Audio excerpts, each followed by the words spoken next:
د زابل ولایت مرکز قلات بادامګل ماڼۍ کې د دې ولایت د تخنیکي او مسلکي زده کړو انسټیټیوټ څخه 55 کسان تر 2 کلنو زده کړو وروسته فارغ او ټولنې ته د خدمت په موخه وړاندې شول. مسؤلینو په دغه پراتغونډه کې وویل چې اوس د عصري او دیني زده کړو د ترلاسه کولو لپاره خورا ښه فرصت رامنځته شوی او ټول هیوادوال باید د دغه فرصت څخه ښه استفاده وکړي او ځانونه د علم په ګاڼه سمبال کړي. دا وخت چې موجوده اسلامي نظام داسې زمینه برابر کړي چې هم څوک تعلیم کولای شي، هم خدمت کولای شي،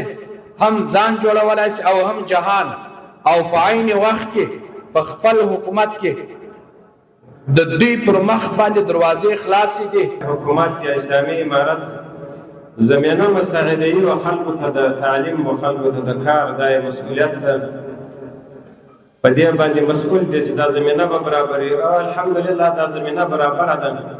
خو اوس الحمدلله یو تهدید نشته، نه مو زده کړې د بل چا په اشارو دي، نه مو نصاب د بل چا په اشاره ده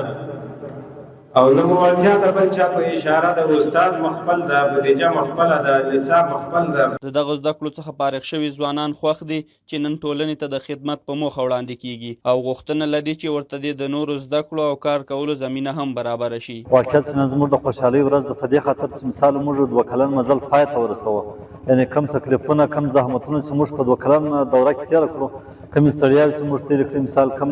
تکلیفونه چې زموږ د کورنۍ له غړو لخوا زموږ سره وسول، د هغه د جبران لپاره موږ ډېر خوشحاله تر څو خپله ثمره او خپله ګټه وینو. بیا ډېر زیات د خوښۍ احساس کوو